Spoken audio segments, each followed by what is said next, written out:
Hello Void, it's me, Monster Hunter Wilds. Monster Hunter Wilds has the best story in any Monster Hunter game, and I don't think that's a crazy thing to say. Perhaps you, Void, have a different favorite Monster Hunter game, almost certainly considering this one's only been out for like a few months. But as far as stories are concerned, Wilds is the best, and I can prove that empirically. Did you know that 50% of the people watching this video will have left by the 30-second point? That means by watching this right now, you're already an elite, and you can become even more so if you like and subscribe.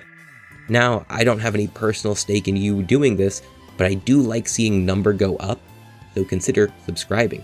Even if you don't really like the content, subscribe.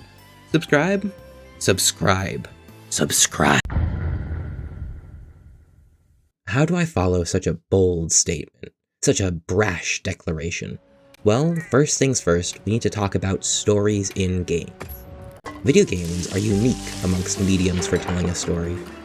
When you're working with a book or movie, the story will always be one of the primary features.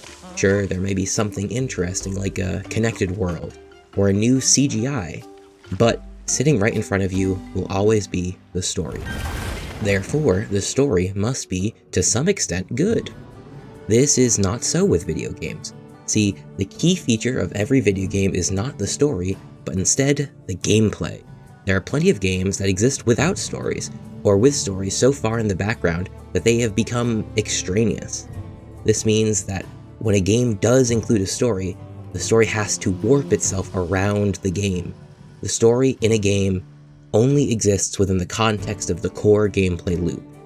The story is written to accommodate that loop, to allow it to repeat itself seamlessly. This story is subject to the game, not the other way around.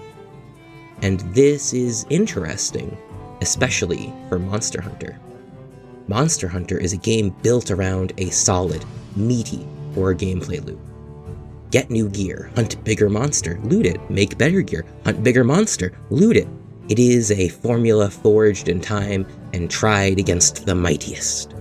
And it is one that has not been found wanting. Monster Hunter has perhaps the best gameplay loop of any game. It is pure, brilliant, and leaves little room for a story. Let's look back at older Monster Hunter games.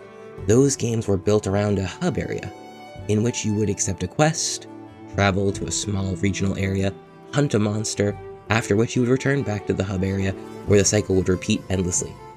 As such, the stories of these older Monster Hunter games would similarly be built around maintaining this core gameplay loop.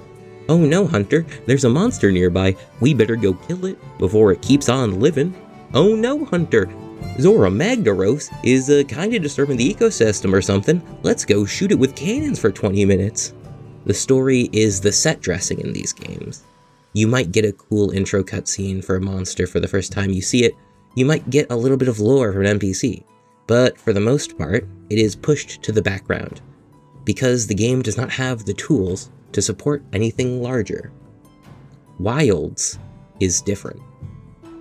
At some point in the inception of Wilds, Capcom decided to make the story a primary feature. This decision probably came hand in hand with the other major change, which is that the hub area and the field zone are merged into one. If I were to guess, I would say that the change to the more open world probably came before the story focus, but some brilliant son of a bitch at Capcom realized that this change to an open world would also open up brand new possibilities for the story of Monster Hunter. For you see, in Wilds, there can be a story. The core gameplay loop around which every Monster Hunter up to Wilds was built around has been changed. There is no longer the necessary shift from hunt to hub. Instead, these two interactions flow seamlessly together. This creates a new space in the Monster Hunter formula, a dead space in between the hunting and the returning, a space that can be filled with a story. Now, when you end a fight, instead of moving back to the hub, we can play a cutscene. We can progress, moving deeper into new environments, moving to conversations with NPCs or progressing a story without interrupting the natural flow of the Monster Hunter experience. Because Gemma can set up pretty much anywhere, and Alma is with you the whole time, You don't need to return to a base camp. We don't have to have a steady cycle. There doesn't have to be an established status quo around which every new monster is encountered and slain. And Wilds takes advantage of this brilliantly. It introduces set pieces that don't even happen within the structure of a hunt. The chase of the Doshiguma out of the village, the introduction to Rei Dao in the sandstorm. Hell, there are missions where you spend the vast majority not even hunting a monster. When you fight Balahara for the first time, you spend like half the mission helping out this guy escape. Then there are other things you can do after a mission. For instance, when you hunt a Dogoran, the mission ends normally, but then you instantly transition into a new fight with the cool octopus whose name I fucking forget. The alteration of the formula has created so much space for new types of interactions, new types of story to be told, and Wild takes advantage of it. Wilds is brilliant not because of these openings, but because it realized it has these openings and made full use of them. For the first time in any Monster Hunter game, your character speaks. Alright, quick tangent time. I love how the player is used in the story of Wilds. Like, the story is a classic self-actualization tale, but you don't actually play the protagonist. You're the mentor, and you're fucking aura farming the entire time. You're just sitting there being a force of nature villain to all these monsters, as you and the other two characters just each act as different axes along which Nata, the actual main character, can develop. I know people have issues with Nata being there because he's a child, and people don't like it when there are annoying characters around, and also don't like it when the story shifts away from their perspective. But personally, I think it's kind of brilliant. Also, the story like never undercuts how badass you are. A lot of times in stories where you are a mentor or you're taking in a position of power, it will undercut your ability. It'll shift focus away from you constantly being the one, but this never happens in Wilds. I mean, the final battle against Zoshia where you're just like, nah, I'm him, and you just take it out. Brilliant. A very brilliant way to make a Monster Hunter story. By my own order.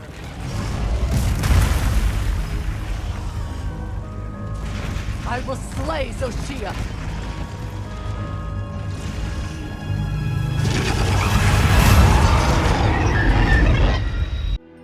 Alright, back to your character speaking. Yeah, they can talk, and they make use of this to make your character into an actual character. They give you traits, connections, opinions, and this is not the only aspect of the storytelling they invested in. They made cutscenes with these strong openings that introduce monsters and the environment. They invested in NPC hunters that will fight beside you so you can actually interact with characters in the context of the game and not just within the context of the story. They invested heavily into story, and it paid off. Wilds has the best story of any Monster Hunter, not because it is the best written story or even the best concept, but because Wilds has the most tools of any Monster Hunter game in existence with which to tell its story, and because it makes use of all of those tools to create an experience that far exceeds any one that came before. You may have your preferences, you may have your opinions, but you cannot deny that Wilds opens the door for a whole new world of Monster Hunter stories. And I think that's exciting. And I look forward to whatever the next update brings.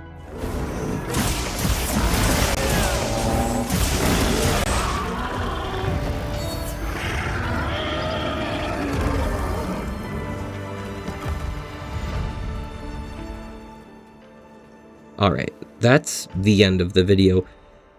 Before this, I've made a bunch of Final Fantasy videos, which I really like, and I'll definitely make more Final Fantasy videos, but I plan on doing more than just Final Fantasy. I like this. Monster Hunter is cool. I think this was fun to do. I don't know how many Monster Hunter videos I will make. Probably not many. We'll see if it continues to inspire. 14 has, like, the most story of any game, which is probably why I'll make a lot more videos about it. But Monster Hunter, I definitely got this one in me, Void, but I don't know how many more. Anyway, thanks for watching all the way to the end. If you're listening to me right now, comment what your favorite monster is. and why they deserve better in Wilds. Anyway, it's a long road out there. Take it easy.